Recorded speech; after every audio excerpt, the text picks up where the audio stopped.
Seriously, where are you taking me? It's creepy.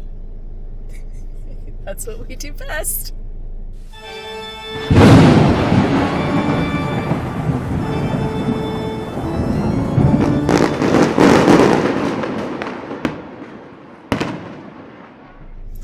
Well, hello there, Pair Peeps, and welcome to another episode of Our Haunted Travels. I'm your host, Shawn Donnelly. I'm your co-host, Marianne Donnelly.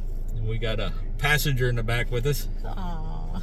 We're here in my niece's town, and we're showing her all the creepy and haunted locations and somewhat questionable neighborhoods. So we're here at station number 4, which is abandoned and closed down, but it's also haunted. We're going to tell you about it. But before we get into that, if you're into paranormal history, forensic, and travel type videos, Don't forget to hit the subscribe button and ding that little bell so you'll hear from us next time we post a new video. let's go take a look. Right. So yesterday we went and got to spend the day with my niece in Elmira, New York, which was awesome. And we took her to a bunch of... They were all haunted, right? Everything. Yes. Well, one was, Well- it was just historical. Anyways, we go to this haunted fire station number 4. Mm-hmm. And we were recording most everything that we could do on site, which makes things so much easier and edit done. Mm-hmm. However, something happened with this camera, which I'm not like totally 100% proficient with yet. And I think when I got out of the car, I hit the button and it started recording. Let's say I believe that is true because there's your head upside down and things like that. That's pretty much what we got So of we it. had like the opposite of what the recordings were last night when I'm looking at footage. I'm like, are you kidding me? So all the in-between where I thought I was shutting off the camera, He it was was actually recording. recording. So we did the history, the paranormal, all that stuff, had all kinds of B-roll. So we're going to have to do this a little different. Luckily, Marianne took a bunch of pictures. So as we talk about the history and the paranormal stuff like that, we're just going to have to go back to old school and show you pictures while we're doing it. Yes. All right? Yeah. I do think that you should, at some point in this video, at least show the upside down cliff. At least one of them. Some of the bloopers. Yes. Okay, and here's the thing, too. While we were recording the Paranormal. part of it, somebody stops us and says, what are you folks doing here? Yeah. It wasn't the police or anything, just some Yeah, local. just somebody that was looking after the fire station because they had people breaking into it. And I'm like, we're just shooting a video. And he's like, oh, okay, whatever. I said, we'll be gone in about 5 minutes. But it was in the middle of me doing the paranormal. Yeah. And it was during the Day, yeah, it daytime. was- So It was hot out. I'm sure that if they're that protective of it, it must have been broken into like a bunch Well, the of place times. was all boarded up, but you'll see that in the pictures. Right. But for them to be like in the middle of the daytime thinking somebody's going to break in, like that's a little... So, Bella, you were videographer as well. I apologize. Your video's not going to come out with it's this. not here.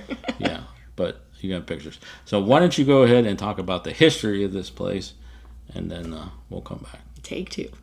Take 2. All right, fire station number 4 served as one of Elmira's neighborhood firehouses during a period when the city was expanding through industry, railroads, and growing residential districts. As Elmira developed during the late 19th and early 20th centuries, the demand for additional fire protection increased, and the station was established to provide faster emergency response to nearby homes, businesses, factories, and everything else that they were there, while supporting the city's larger firefighting network. Like many fire stations in the area and in the era, they reflected the personal pride that the communities placed on their local fire companies at station number 4.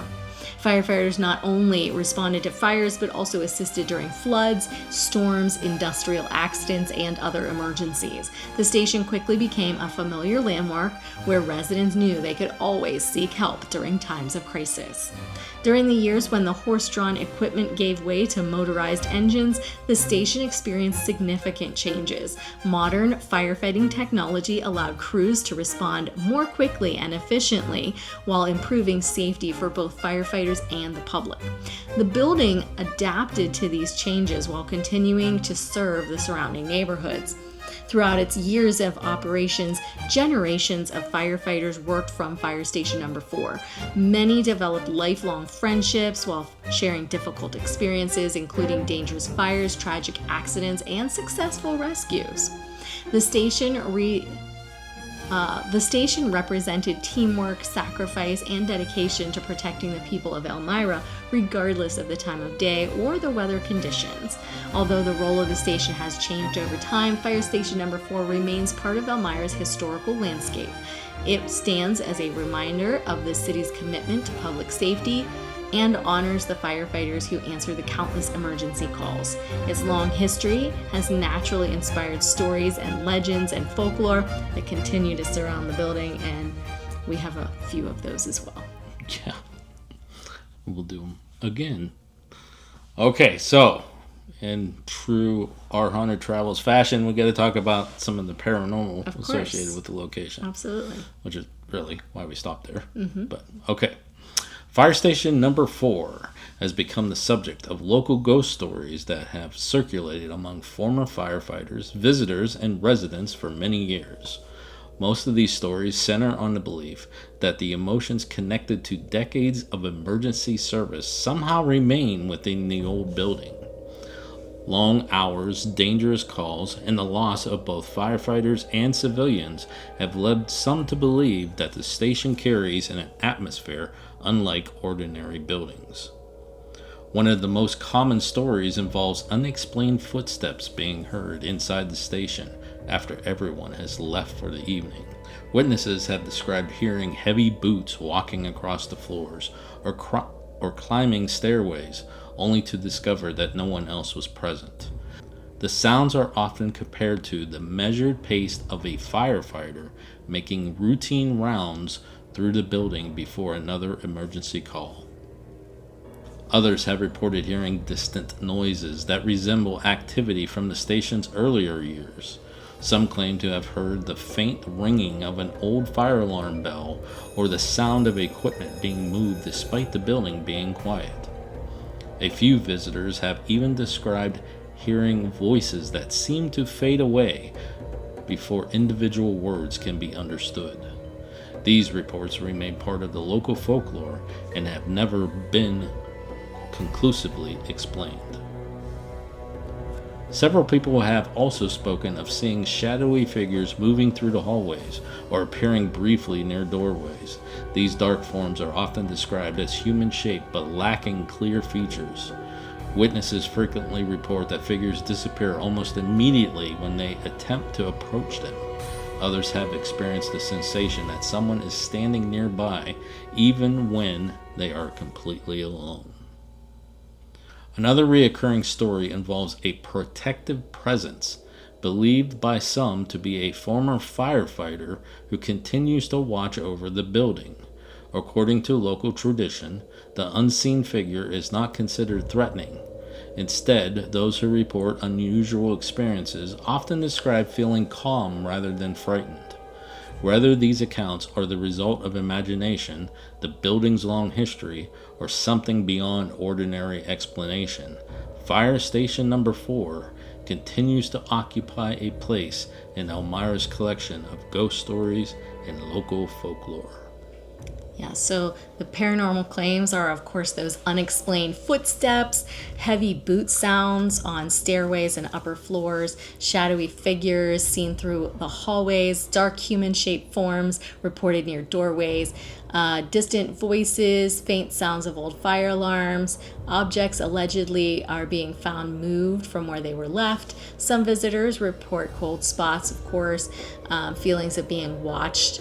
Protective presences, doors have reportedly opened and closed without explanation, creaking sounds, electronic equipment behaves unusual. Yeah.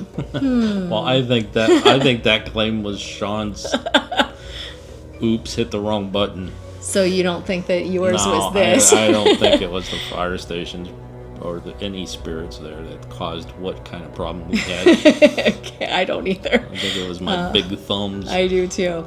Sorry. But then also, of course, there's voices being heard calling from empty areas of the building, apparitions resembling firefighters have been reported occasionally, and they claim to see movement out of the corner of their eyes. No one else is there, but they see some sort of movement there. So there we have it.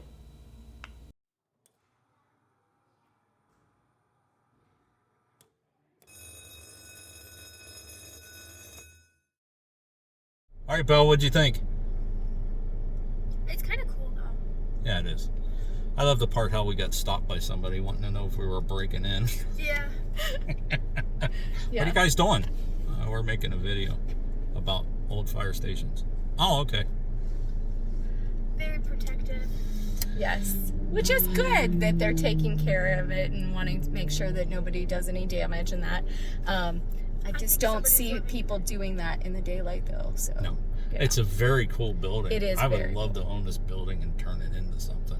It would be an awesome, like, Airbnb or paranormal museum or something like that. I've always wanted to own an old fire station, you know, like the Ghostbusters movie. That's why. Yeah, but All right. all right. Anything else you want to add? Anybody? Nope. All right. All right. We got some other places to go. So, All right. Off to the next one. all right, folks. Till next time. Thanks for watching. And happy hunting. What are you worried about? I'm with you. I only have a broken arm. We want to go around the front of it, though. No.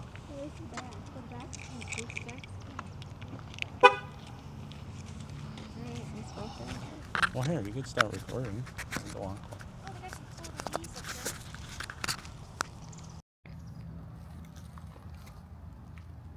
Look at all the bugs. Did you turn it on? I didn't touch anything. Connected. Now it's connected. But you only need to do it once. Well, when you power it off, it disconnects. Thank you. All right, you ready?